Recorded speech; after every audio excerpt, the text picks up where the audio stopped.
Olá, gente. Hoje eu tenho o prazer de convidar uma pessoa para estar aqui no canal Niterói Podcast. Eu vou apresentá-lo.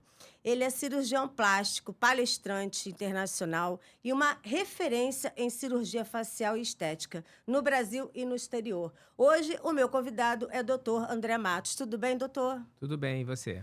O É um prazer é pra... meu estar aqui. Obrigada, doutor. Então, eu queria saber, com 17 anos, você ingressou na Universidade Federal do Rio de Janeiro. Muito novo, né? Já sabia o que você queria? Conta pra gente. Na verdade, eu sempre fui aquele menino muito estudioso, CDF, né? Sou de Niterói, nasci daqui, estudei na Abel. E sempre tive como era muito restrito a cidade, uma cidade pequena, eu queria alçar novos rumos, né? E decidi que eu queria fazer faculdade na Universidade Federal do Rio de Janeiro. E eu realmente estudava bastante, com 17 anos comecei a fazer faculdade de medicina lá no Fundão, na Universidade Federal do Rio de Janeiro, com 17 anos. E me formei com 22. Então, com 22 anos, eu já era médico e logo depois me casei. Então, sempre fui muito precoce nessa parte familiar, E né? você também trabalhou como médico militar, né? É, Também. na verdade, na época, até hoje, né, era necessário que após a faculdade se representasse ao Exército e eu fazia CTI, paralelamente à minha atividade de cirurgia, e o Hospital do Exército me convidou para trabalhar no centro de terapia intensiva deles. E eu fiquei lá 2 anos, né, eu fazia minha residência em cirurgia geral, no Fundão mesmo, quando me formei, e era tenente médico do Exército no HCE por 2 anos, até que eu comecei a residência em cirurgia plástica com o professor Pitangui. Isso que eu ia te falar, como que foi o encontro, né, com esse lendário médico, autoridade, fazer parte de estar com o professor Pitangui? Então, a minha mãe sempre me disse, meu pai, que desde 10 anos de idade eu falava que eu ia ser cirurgião plástico e ia trabalhar com pitangui. E foi uma experiência de vida única, né? No segundo ano da residência, ele escolhe 2 ou 3 cirurgiões para ficar com ele diretamente. Eu fui um dos escolhidos. Então, isso moldou a minha vida profissional de uma forma bastante impactante. Não só do ponto de vista profissional, né, porque eu que aprendi com ele, mas também do ponto de vista ético, né, porque na vida é necessário competência e ética, né. Uhum. Você é membro da Sociedade Brasileira de Cirurgia Plástica, né? Eu sou membro titular da Sociedade Brasileira de Cirurgia Plástica, entre outras, né, da Sociedade Internacional de Cirurgia Plástica, que é a ISAPS, da Sociedade Americana de Cirurgia Plástica e também, como eu trabalho em Dubai, na Sociedade Emirati de Cirurgia Plástica. É 40 anos de experiência. Quase, né, Quase. quase. Na Ali estava verdade, 4 décadas, eu achei que já era. na Quanto tempo verdade tem? eu me formei em 1987. Uhum, Fiz residência em cirurgia geral e plástica e comecei cirurgia plástica em 93. Então, entendi. na verdade, eu tenho 32 anos de cirurgia plástica, né? Mas se você for contar do momento que eu iniciei a faculdade, né, até hoje, né, em 81, aí já se passaram 4 décadas, né? Exatamente. E 2006, Dubai, desde 2006 em Dubai. Na verdade, 2016. 16, O que aconteceu em 2016. Dubai foi uma coisa assim super interessante. Talvez eu possa te falar que na minha vida profissional foi a melhor coisa que aconteceu na minha vida. Porque você, veja bem, a gente fica num lugar comum, né? A gente fica naquele ponto de stand-by já, com a vida estabelecida, até que chegou na minha clínica aqui um médico chamado Kashif Ansari, que tem alguns hospitais de emergência em Houston, no Texas, e me convidou para ser diretor médico no hospital que ele estaria montando lá. E legalizei meu diploma. No final, ele desistiu do hospital, mas eu fui convidado para uma outra clínica e passei a atuar em Dubai. Isso me fez crescer profissionalmente, passei a ser palestrante, tenho um curso em Dubai, todo ano dou curso lá em Dubai. E me deu a oportunidade de conhecer países que eu nunca imaginaria que eu fosse. Eu dei aula até no Irã, Meu né? Então, Deus. foi uma experiência de vida incrível. O Dubai é uma cidade dos Emirados Árabes Unidos, né? São 7 Emirados, a capital é Abu Dhabi. São 10 milhões de habitantes e a população local é 1 milhão de Emirates. 9 milhões são estrangeiros, expatriados. Então, assim, eu tive pacientes de todos os lugares do mundo, né? Brasileiros vinham operar aqui por causa de custo, mas cheguei até a operar uma brasileira lá, mulher de um médico. Uhum. Então, é uma experiência ímpar, né? Culturalmente, emocionalmente, espiritualmente, de todas as formas, foi muito interessante para mim.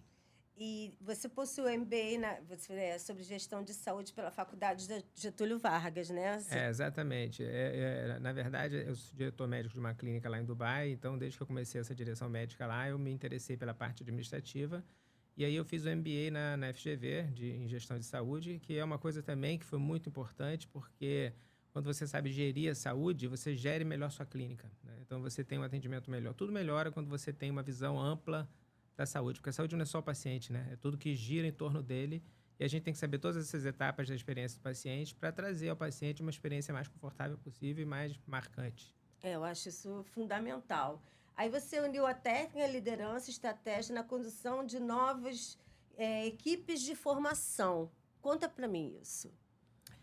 Na verdade, lá em Dubai, a gente tem uma realidade totalmente diferente daqui, né? Então, assim, eu tive que aprender a lidar com as partes administrativas do jeito brasileiro e do jeito Emirati. Lá, por exemplo, eu não consigo ter auxiliares médicos, né? Aqui, eu trabalho sempre com auxiliar médico, até uma regra do Conselho Federal de Medicina, que você tem que ter um auxiliar médico com você com a capacidade de terminar a cirurgia. É como se você fosse fazer uma viagem de avião internacional com um piloto só. Isso não é admissível. Aham. Se o avião tiver algum problema, alguém tem que conduzir o avião. Então, aqui no Brasil, é obrigatório você ter um auxiliar médico.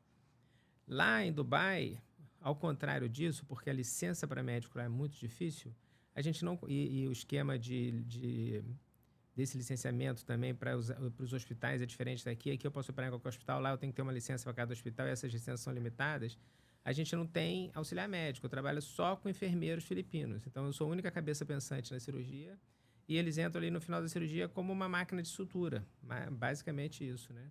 Mas, assim, como eu te falei, uma experiência única, né? E eu acho, assim, importante também a gente saber liderar as pessoas que trabalham comigo. Uhum. Porque o paciente, ele quer um resultado final, mas ele quer chegar na minha clínica, ser bem atendido na recepção, ele quer ter um pós-operatório com atenção. Essa liderança, essa gestão da saúde como um todo é muito importante para você atingir os seus objetivos.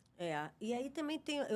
Eu particularmente fiquei muito encantada quando eu soube que você trabalhou nos Hospitais Médicos Sem Fronteira na Jordânia. Eu sempre fui um pouco aventureiro, né? Então, Tô vendo. quando eu ia para Dubai, eu sempre procurava visitar algum lugar que fosse diferente para minha experiência. Então, assim, a gente pode ficar aqui 10 horas falando dessas experiências todas que realmente foram marcantes e tem muita história para contar. Mas essa especificamente, eu tinha curiosidade de visitar, porque eu contribuo para os Médicos Sem Fronteiras, eu tinha vontade de visitar e de fazer uma coisa no local. E aí eu mandei uma mensagem para eles e me ofereceram um hospital na Jordânia, em Amman. Aí eu aproveitei para conhecer Petra, né, que é um sítio arqueológico, uma das maravilhas da humanidade. E fiquei 3 dias nesse hospital lá em Amman, na Jordânia, na fronteira com a Síria. E, assim, foi uma experiência marcante, porque quando a gente fala de guerra, quando a gente está longe da guerra, como a gente está aqui, a gente não tem a noção real do que é uma guerra. Então, assim, eu vi crianças mutiladas, eu andava, do meu lado só tinham pessoas mutiladas, né? Então, assim, eu tenho fotos aqui que mostram crianças com queimaduras, enfim. É uma experiência, né? Para você ver que, assim, que isso fica no coração e fica na vivência da gente, porque o sofrimento que eles passam é uma coisa que é indescritível, né? Só andando no local para ver. Eu imagino que você passou, realmente. Parabéns pelo esse trabalho, obrigado. né? Agora, mudando de assunto. Casado, pai de 2 filhos e avô de 3 netos. Como que você equilibra a sua vida, assim, né? Porque Olha, neto, filho... uma vez, um cirurgião plástico chegou para mim, nunca mais esqueci isso. A arte da vida é você saber equilibrar os pratos, né? Então, assim, você tem que ser um malabarista com os pratos na mão e equilibrar todas essas partes da sua vida.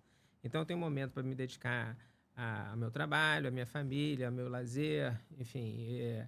Médico, eu sou uma pessoa muito, muito ativa e muito agitada. Eu não consigo tirar férias simplesmente indo com consultório. Se eu estiver em Niterói, eu vou todo dia na clínica. Então, eu preciso viajar e sair da cidade para me descansar. E sempre fui um pai dedicado, e agora sou um avô dedicado. Sempre que eu posso, eu vou ver meus netos, né? Uhum. Eu tenho um filho que trabalha comigo, né? Que está diuturnamente comigo. Ele é anestesista, que é o pai dos netos. E o outro é juiz de direito, né?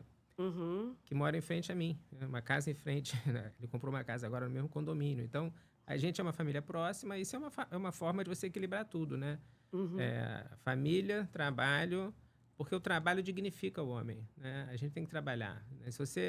Outro dia, um auxiliar que trabalha comigo me falou, se a gente não tivesse trabalho, a gente não teria condição de contemplar o ócio, porque o ócio seria muito maçante. E isso é verdade, o trabalho dignifica o homem, Não tenho planos nunca de me aposentar, porque eu acho que o trabalho é uma coisa, assim, bastante... Agora, chega um momento que eu canso e vou viajar, que é meu hobby, né? Se eu tenho um hobby é viajar. Adoro conhecer novas culturas, novas religiões. Eu leio tudo sobre religião, sei tudo sobre as religiões para Eu poder acho também, entender. desculpa interromper, quando você ama o que você faz, esse nome trabalho não Exatamente, não existe. existe. Passa a Porque ser uma você ama. diversão. É diversão, é divertido. E também, assim, médico, o médico, outro dia eu também vi uma coisa, li uma coisa muito interessante. Se você quiser viajar com alguém, viaje com o médico, porque o médico não para. A nossa vida é tão agitada que quando a gente viaja, a gente também quer continuar a mesma agitação da vida. Isso é a maneira de, assim, eu já subi na base do Everest. 2 anos atrás a gente foi no topo do Himalaia, na África. Então, assim, são coisas que estimulam, né? Eu acho importante. E a sua esposa gosta também dessa Ela agitação? adora viajar, mas essas coisas mais radicais, quem me Uhum, acompanha é meu filho mais novo, uhum. que ele também gosta, né? Então a gente já pulou de paraquedas, eu já pulei de parapente no Líbano. Mas minha mulher adora viajar também, ela gosta. Essas aventuras mais radicais, não. Nem ela e nem meu filho mais velho gostam, né? Isso é uma coisa mais minha e do meu filho mais novo. Mas, assim, também chega uma hora que a gente começa a diminuir, né? Então, assim, o mais radical que eu faço hoje é esquiar. Não consigo mais fazer nada Não dessas coisas, consegue não. Porque aí mais. começa o risco. Agora, com o neto, você pondera mais. Então, você tem que ser menos agressivo nas suas atividades, né? Sua avó também, eu sou apaixonada pela minha É. neta, é muito bom. Agora vamos falar sobre a cirurgia plástica, né? Como é a sua experiência, como você vê a cirurgia plástica, né? Olha, a cirurgia plástica é uma especialidade nobre. Infelizmente, a gente está tendo uma invasão, né, na cirurgia plástica de profissionais de todas as áreas. Isso muito estimulado por redes sociais, né? As redes sociais, a gente está aqui fazendo um podcast, que a intenção do podcast é sempre trazer conteúdo fidedigno, porque hoje a gente vê, talvez uma das palavras que a gente mais escute no dia a dia é fake news, e elas realmente existem, né? Então, assim, fake news em medicina, em cirurgia plástica especialmente, é corriqueiro, a gente vê isso todo dia. Então, acho que o papel do cirurgião plástico que produz conteúdo é fornecer um conteúdo de fidelidade, né? As redes sociais trouxeram uma busca incessante pela perfeição que não existe, né? O ser humano, ele é imperfeito. A beleza, ela é imperfeita. É a imperfeição que traz a beleza. Então, alguns detalhes da beleza são mostradas justamente pela imperfeição. Buscar aquele rosto perfeito, sem nenhum tipo de ruga, isso é muito feio e fica muito Você falou na sua igual. página sobre harmonização Não gosto facial. desse nome, justamente porque ninguém né, as pessoas não são harmonizadas. Se você pegar um gênio idêntico, ao longo dos anos ele vai ficar um pouquinho modificado. Então, Perfeito. assim, harmonizar é muito ruim. Você tem que realçar a beleza de cada um, né? Então, eu acho que cirurgia plástica é uma coisa muito séria. Eu me dedico muito a trazer um trabalho de qualidade para o paciente. Hoje em dia eu faço muita face, muita face. Eu vi que é a sua paixão, você tem assim, uma expertise maior pela. Eu gosto muito. Eu sou de uma geração que fazia tudo, né? Mas hoje as pessoas estão se subdividindo. Ainda faço bastante de tudo, mas face é meu foco principal. A gente busca trazer uma face de qualidade, com um rejuvenescimento bastante natural. Hoje, de manhã, encontrei com uma paciente que eu operei há uns 3 meses atrás. Minha mulher estava comigo e ela falou: nossa, ela nem parece que operou. Quando eu mostrei a foto do antes, ela não acreditou que era a mesma pessoa. Então, assim, ela rejuvenesceu muito sem ninguém perceber. Esse é o segredo, né, do rejuvenescimento social. Aquela Uhum. plástica antiga de ficar repuxado, isso não existe mais. A pele não sustenta nada. Se você trabalhar só com a pele, você dá esse resultado artificial. Se você tratar as estruturas internas, profundas, e a pele é só um revestimento, aí fica bem, bem natural e bastante... aumenta muito a autoestima da paciente. Eu queria saber sobre, eu vi na sua página, né, glândula submandibular. Isso é uma coisa muito em discussão, né? Se você botar a mão aqui, aqui nessa bolinha, né? Isso aqui é a glândula submandibular. Algumas pessoas têm uma hipertrofia dessa glândula e ela fica muito proeminente. E você não consegue dar uma definição no pescoço se essa glândula for muito grande. Por exemplo, assim, quem faz uso muito frequente de bebida alcoólica, a parótida dessa glândula aqui também cresce bastante. Então, essa glândula aqui, em casos muito raros, a gente precisa tirar. Eu prefiro particularmente permanecer a glândula. Eu acho assim, estética tem que preservar a função. A glândula submandibular tem uma função. Se ela está muito hipertrofiada, tudo bem, a gente tira um pedaço dela. Mas se você pode fazer um jaquetão jogando ela para cima, reposicionando ela, eu acho mais saudável. Mas, de qualquer forma, a gente tem que tratar todas as estruturas profundas do pescoço, de alguma forma, para que a gente consiga uma linha cervical adequada. Eu vi também sobre, que eu achei assim, interessante, quando você falou que as pessoas, às vezes, as perguntas que as pessoas falam, né, para sua assistente, né, os medos e os tabus que elas... Na verdade, é sempre a mesma coisa, né? É muito repetitivo, o consultório é muito repetitivo, porque as pessoas têm sempre as mesmas dúvidas. Eu sempre deixo muito claro para o paciente que vai na minha clínica que a cirurgia plástica é uma opção, né? Diferente de você fazer uma cirurgia necessária. Se você está com cálculo na vesícula, não tem dúvida, você tem que tirar a vesícula, senão você pode ter uma colecistite. Então, não tem que discutir isso. Agora, se você quer fazer uma cirurgia plástica estética, é uma opção sua. Então, você tem que vencer seus medos. É muito importante o alinhamento de expectativas com o cirurgião e o paciente, porque, por melhor que seja a cirurgia, se a expectativa for irreal, a paciente não vai ficar satisfeita. É muito importante lembrar sempre que a cirurgia é feita para o paciente, não para terceiros, né? Então, os pacientes que fazem a cirurgia para agradar alguém, isso é ruim, porque às vezes a pessoa não vai ficar... Não vai agradar a pessoa que ela quer, o resultado não vai ser bom. E outra coisa que eu noto muito no meu dia a dia é que duas coisas assim, muito... que não são cientificamente comprovadas, mas que eu tenho nítida convicção que são verdadeiras, né? As pessoas que chegam lá com um sorriso no rosto, com um astral alto, elas se recuperam muito mais rápido. Energia, né? A energia positiva, ela é fundamental para tudo na vida e não deixa de ser importante na cirurgia. Uma pergunta minha, posso? Pode? Eu tenho curiosidade de saber a dicção da cirurgia plástica. Então, as pessoas que... você já vê que está bem, que já está tudo certo, mas eu quero, mas... Aí elas ficam completamente viciadas. Isso aí tem um nome, existe isso, né? Existe e tem um nome científico, chama dismorfofobia corporal. A pessoa, às vezes... O nome... Fala de novo. Dismorfofobia corporal. Às vezes Gente, eu não sabia nem que tinha nome. A pessoa vê no espelho, ela vê alguma coisa no espelho que não é real, né? Então, esse é o momento do médico falar não, né? Então, assim, você tem que falar não e encaminhar para o psiquiatra. Eu já precisei encaminhar paciente psiquiatra antes de operar por ansiedade. É muito comum, né, especialmente mulheres que, assim, na faixa etária que procuram a gente fazer algum tipo de tratamento na menopausa. A menopausa é um momento muito delicado para a mulher, que os hormônios estão todos mudando. Elas, em geral, às vezes perdem o sono, ficam ansiosas. E isso atrapalha muito o dia a dia delas. Então, eu, às vezes, preciso mandar tratar isso antes de fazer a cirurgia plástica. E o que eu estava falando antes disso, Desculpa, concluindo... te cortei, não, imagina, só para concluir o raciocínio, é muito importante o apoio da família, né? Porque a cirurgia plástica, toda a cirurgia deixa a paciente... deixa a paciente... vulnerável? Exatamente, vulnerável. Então, é importante que o acompanhante esteja ali dando força, né? Porque a cirurgia plástica não faz milagre. Quando eu opero o paciente, ela sai da cirurgia muito inchada e vai desinchando ao longo do primeiro mês de cirurgia. Então, óbvio que a gente não consegue dar um resultado imediato com 24 horas. E é importante que o acompanhante, que a família, o marido, os filhos, entendam isso, e a pessoa tem que ter um estímulo familiar. Todo mundo que tem pensamento positivo, energia positiva, e tem uma energia positiva na família, flui melhor o resultado, flui melhor todo o pós-operatório, tudo melhor. Agora, uma curiosidade. A diferença do lipedema e a obesidade? Então, o lipedema existe há muitos anos e agora está mais em voga, né? Então, todo mundo que acha que tem lipedema. Na verdade, lipedema é uma doença do tecido adiposo das pernas, é uma doença...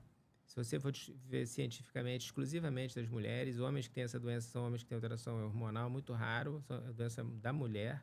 E assim, o lipedema, ele tem um histórico desde criança, que a paciente só engorda na perna e o restante não engorda. Tem algumas características, que o pé não é acometido, então faz um halo em volta do tornozelo.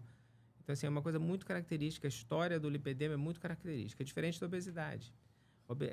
E os tratamentos também são diferentes, porque o lipedema é uma gordura doente, você não pode reaproveitar para fazer um enxerto de gordura, por exemplo, no glúteo.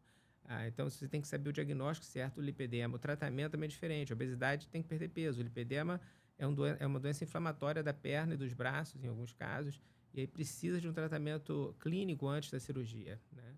A obesidade também é uma doença inflamatória, a pessoa tem que perder peso. O lipedema, quando perde peso, não perde aquela gordura da perna. Então, faz o tratamento clínico e, no final, faz a lipoaspiração. Então, são situações realmente diferentes, mas o médico bem treinado vai saber diferenciar uma coisa da outra. Eu vou fazer 59 anos, eu estou perdendo gordura.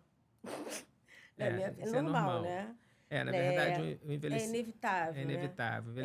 Quais seriam as técnicas que você usaria para resolver esse tipo de... Na verdade, a gente tem que pensar... Resolver não, né? Tentar... resolver de É verdade, resolver né? Na mesmo. verdade, o que acontece? O envelhecimento, ele é tridimensional. Ele vai do osso até a pele. Por isso que você vê pessoas bem idosas, né, que mudam muito o rosto, porque a estrutura óssea muda. A gente chama um meltdown, derretimento da face ao longo dos anos. E o envelhecimento ele começa inicialmente na região periorbitária. Essa é a região que inicialmente envelhece. Por isso que é a cirurgia mais feita em pessoas mais jovens, é a blefaroplastia. E depois a gente vai vendo que a gente tem coxins de gordura na face, profundos e superficiais.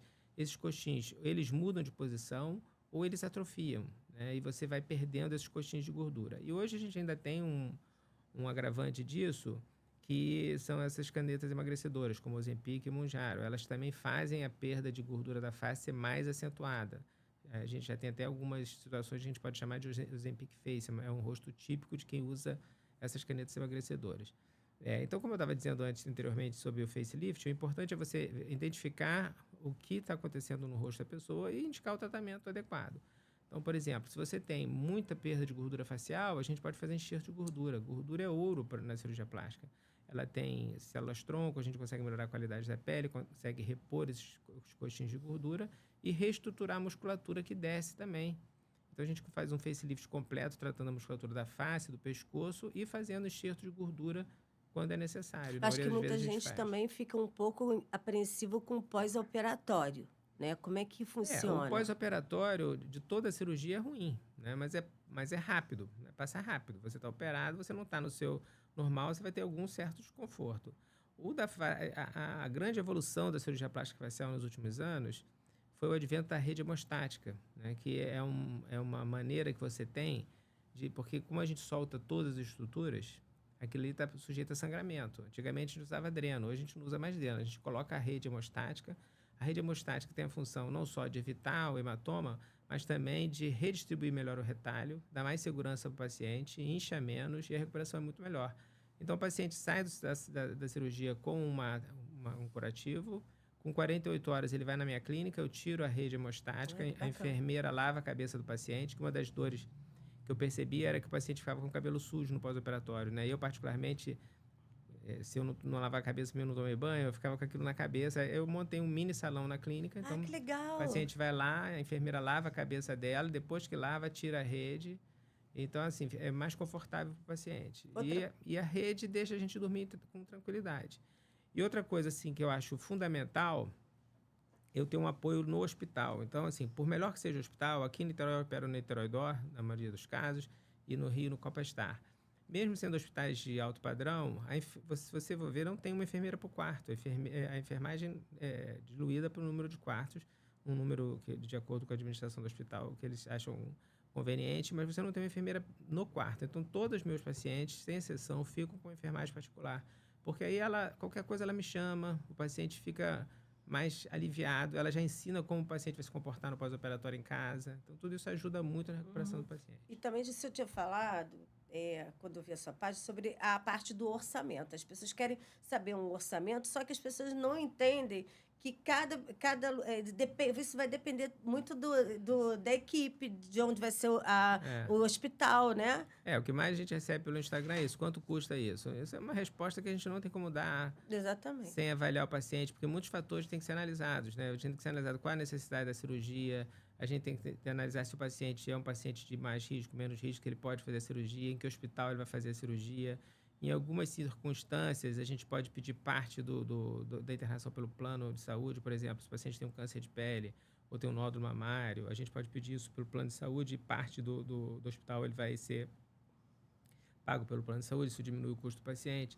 Então, assim, não tem como dar preço, né? Não é diferente de você comprar um celular, um carro, uma coisa que tem um valor atribuído, né? O serviço não tem preço, né? Né? O serviço você pode ir em 10 cirurgiões, ter 10 Então, preços diferentes. quem está assistindo tem que ir lá na clínica tem para que ir lá. poder saber tudo direitinho, Até não vai porque, adiantar. até porque uma das coisas mais importantes, muito mais importante que o preço, é saber se você se identifica comigo, né? Se você gosta de mim. Você não vai pagar para um cirurgião que você não gosta dele. Você tem que se identificar com o cirurgião e o contrário também é verdadeiro. O cirurgião também tem que gostar do paciente, entender que aquilo ali vai ser um bom caso. Você tem que perguntar ao paciente, olha, qual nota que você dá para o seu rosto? Ah, eu dou 4. Quanto que você quer? Eu quero 10. Ninguém vai ter 10. Então, esse é um paciente que é melhor não operar, porque ele não vai ficar satisfeito. Entendi. Eu não tenho como dar 10 para um rosto, né? 10 vai ter com 20 anos, né? Com 60, não tem como dar 10, vai estar 8, né? Se você tem 4, mudou para 8, melhorou muito, né? Então, esse é o objetivo, né? Agora, se uma pessoa diz, não, eu quero ter 10, não quero ter nenhuma ruga, isso não existe. Então, é o tipo de paciente que a gente é melhor não operar, porque ele não vai ficar satisfeito. Exatamente. Tem uma frase que você falou que a responsabilidade da cirurgia vai muito além do bisturi. Achei muito interessante, né, essa frase. Você pode explicar para... É exatamente um pouco isso, né? Vai muito além do bisturi por vários motivos, né? Assim, a gente mora numa cidade... voltando um pouquinho na história para explicar um pouco melhor isso, quando eu acabei a minha residência, muitos cirurgiões contemporâneos meus aqui de Niterói resolveram se estabelecer no Rio. Eu resolvi me estabelecer em Niterói. Né? Você é daqui sempre? Sou daqui, nasci aqui. Eu resolvi me estabelecer aqui e tenho consultório no Rio, tenho consultório no Leblon hoje, né? Na época eu tinha em Ipanema.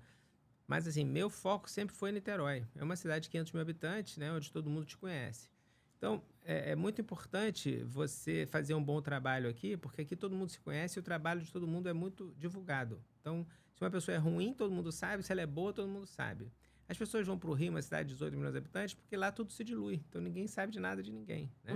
Então, por que vai muito além do bisturi? Vai muito além do bisturi porque ali tem uma pessoa que é um amor de alguém, tem uma pessoa que é querida por alguém, é uma pessoa que muitas vezes está no meu meio de relacionamento. Né? Eu saio aqui na rua, em cada esquina eu falo com uma pessoa diferente. Então, assim, a minha responsabilidade é muito maior do que o bisturi. Eu tenho que trazer aquela pessoa tudo que ela deseja e quando eu encontrar com ela na rua, como eu te contei mais cedo, eu encontrei uma pessoa operada recentemente por mim, que foi falar com a minha mulher que estava super satisfeita. Então, isso não tem preço. Eu também acho. E você também atende online? Como é que é, assim? Como é que é esse trabalho na verdade, online? o atendimento online, ele era proibido, né, pelo Conselho Regional de Medicina, mas durante a pandemia foi liberado e agora virou uma coisa liberada. Ah, que bacana, agora está liberado? Liberado totalmente.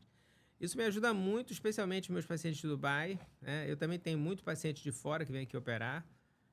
Ontem eu fiz uma paciente que era da online da Suíça, então dos Estados Unidos. Então você consegue, o paciente vem aqui operar, você consegue acompanhar o paciente no pós-operatório e você consegue consultar o paciente também. Algumas pessoas, até do Brasil, de Minas, não quer vir aqui ao Rio, a gente faz uma consulta online inicial. Eu não chamo de consulta online, né? Eu chamo de pré-avaliação online, porque a consulta tem que ser presencial, porque eu tenho que botar a mão no paciente, ver se o paciente sentir, examinar. Mas, assim, é sempre uma maneira de você ter um primeiro contato com o paciente, que deseja vir aqui a Niterói fazer a cirurgia, e também acompanhar os pacientes que eu já operei e que precisam de acompanhamento após a cirurgia. E lá em Dubai, eu já consulto aqui online e quando eu chego lá, já está todo mundo pronto para operar. Bem, agora as perguntas aqui dos internautas, tá? Que souberam que você ia estar aqui, mandaram para o meu Instagram. E eu vou falar aqui sobre... Bem, qual foi o momento decisivo para a sua especialização em procedimento facial? Qual foi o momento que você falou, eu quero me especializar nisso? Na verdade... A gente não falou sobre isso até. Na verdade, o que acontece? A minha geração faz todos os tipos de cirurgia. Né? Só que agora, com o advento das redes sociais, começou a subdividir, até porque tem muitos médicos, né? Eles começaram a subdividir a especialidade. E, além disso, o avanço da cirurgia plástica ele é tão grande que você não consegue acompanhar esse avanço em todas as áreas da mesma forma. Eu frequento congressos 3, 4, 5, 6 por ano, de tudo. Ontem mesmo eu estava num congresso para me manter atualizado. Ontem foi uma coisa sobre mama. Mas a face, eu me dedico mais à face porque tem muitos cirurgiões mais jovens do que eu, né? E qualquer paciente vai fazer uma mama com mais jovem, vai fazer uma lipo com mais jovem, mas quem vai entregar a face para um cirurgião mais jovem? Ninguém entrega. A pessoa quer uma experiência de um profissional que tenha mais experiência, que saiba lidar com esse tipo de cirurgia. É uma cirurgia séria, né? Tá na cara, como a gente diz, né? Então, eu resolvi me dedicar mais à face por conta disso, porque, primeiro, eu tenho uma experiência grande no assunto, já operei mais de 2.000 faces, né? Eu gosto. Enfim, foi uma escolha pessoal, mas não é que eu não faça as outras coisas, eu ainda faço, mas eu realmente gosto muito de cirurgia facial. Segunda pergunta. Você já enfrentou um desafio técnico que parecia impossível de resolver? Já, né? Vários, né? Mas Pode graças falar, a Deus... assim, por exemplo, você pode falar algum desafio que, assim, pequeno, assim, que você possa dizer que... Olha, desafio do dia a dia, assim, teve uma paciente que é até mãe de um cirurgião plástico com um tumor enorme no nariz. Eu tive que reconstruir, ficou perfeito. Se olhar, você não vê nem a cicatriz. Foi um grande desafio que veio na minha cabeça agora, porque ele é um querido amigo meu.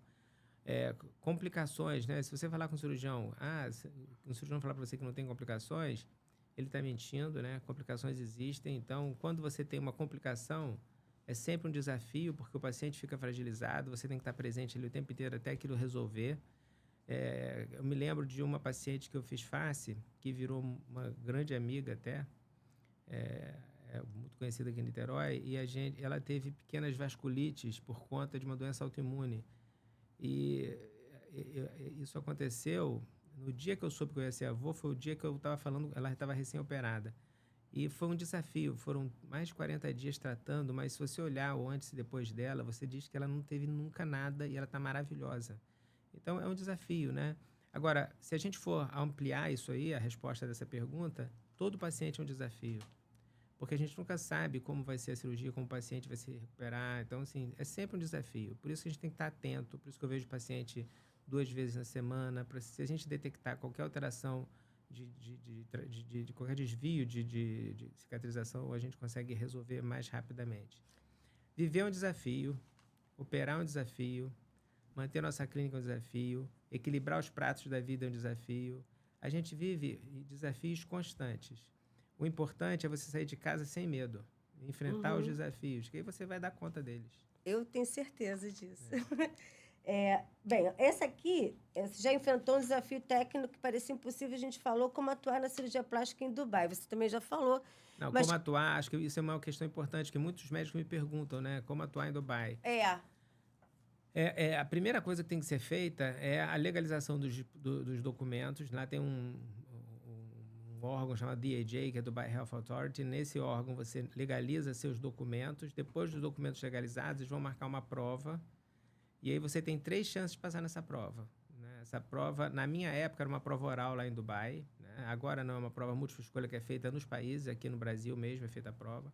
E você tem 3 chances de passar. Depois que você passar, você ganha uma chama de Eligibility Letter, que é uma carta de elegibilidade para você trabalhar lá. Com essa carta, você tem que arranjar uma clínica que te contrate. Você tem que sempre ter alguém responsável por você lá. Aí, depois disso, aí você tem um visto de trabalho e pode trabalhar. Não é um processo simples, né? Porque a prova não é fácil. Hoje em dia, Dubai tem um mercado diferente da minha época, quando eu comecei lá. Hoje está muito cheio de médicos, especialmente da Ucrânia e da Rússia, por conta da guerra. Então, meu conselho para quem quer ir para Dubai, como eu, visitante, acho que não vale mais a pena ficar indo e voltando, porque lá o mercado já está muito cheio. Na época que eu ia não tinha médico, né? Eu comecei em 2016. Mas lá mudou muito rapidamente. Agora, se a pessoa quiser ir morar lá, ainda tem muito campo para quem quiser ir. Mas tem que morar lá. Ficar como médico visitante não Você dá. não largaria o Brasil, né? Não, de jeito nenhum. Nunca. Só se eu fosse mais jovem, né? Agora, com minha carreira formada aqui... Filhos, netos, não tem condição. Não. Já precisou negar um procedimento e salvou a saúde mental de alguém? A gente até falou um pouco sobre... Essa é um pouco da minha pergunta, né? Isso aí... isso é de toda semana eu nego um procedimento. Né? Eu nego um procedimento. Eu tô rindo, sabe por quê? Porque tem tanta gente né, insatisfeita internamente, né? Aquele vazio, aquela loucura. Ai, meu Deus, mas aí, se eu fizer isso aqui, de repente resolve. Toda semana eu nego um procedimento. Isso aí, eu vou continuar negando. Se eu achar que não tem indicação, eu vou negar. Essa é uma das vantagens de você ser um médico mais experiente, né? A gente tem tanto paciente que a gente não precisa de paciente. Então, eu só opero quem eu quero e quem eu acho que vai ser beneficiado da cirurgia, né? Eu tenho uma história de uma paciente que chegou no meu consultório, ela estava tão ansiosa, e as meninas me falaram que o marido estava na recepção esperando, que também estava ansioso. Aí eu falei para ela, olha, eu vou te operar, mas primeiro você vai conversar com o psiquiatra que eu indiquei, porque ela tava assim, na menopausa, ela não tinha percebido a ansiedade da menopausa nela. Aí isso foi no início do ano, no final do ano eu operei ela, e em abril do ano seguinte eu encontrei com ela e o marido numa festa, com minha mulher, e o marido apresentou, falou para minha mulher, esse aqui é o médico que salvou meu casamento. Então, assim, Que bacana. eles estavam em crise no casamento porque eles não tinham detectado que ela estava ansiosa por conta da menopausa, e depois que tratou isso, o casamento deles estão casados até hoje. Ai, que bacana. E fez a cirurgia, foi um sucesso, ela me segue, me adora e tal, enfim. Isso é uma maneira de você ajudar a pessoa também. Então, às vezes, falar não, às vezes, a pessoa fica muito desapontada com você. Agora, essa semana, esse mês eu operei uma menina de 16 anos que esteve no consultório com 13 para operar a mama, com 15, aliás, agora. Eu falei, com 13 eu não vou te operar, com 15 eu operei, porque a mama já estava desenvolvida. Então, às vezes, a gente não fala não pro mal, a gente fala não porque a gente acha, eu particularmente acho que realmente aquela paciente, de alguma forma, não vai ser beneficiada do procedimento. Entendi. Agora, acho que essa última que me perguntaram aqui, pois, cirurgia plástica não é somente sobre estética, né? Poderia compartilhar um caso específico de uma cirurgia plástica que você realizou, onde o foco não foi apenas a melhoria de estética? Você falou um pouco sobre isso agora, mas eu acho que no decorrer da sua vida deve ter outros casos, né? Eu trabalho muito com câncer de pele, né? Assim, a cirurgia plástica estética, a cirurgia plástica ela tem estética e tem reconstrutora, né? Então, assim, a gente não pode fazer tudo, como eu te falei, né? Na parte reconstrutora, o grande foco do meu consultório é o câncer de pele. Porque a minha nora, mãe dos meus netos, ela é dermatologista e ela faz câncer de pele só.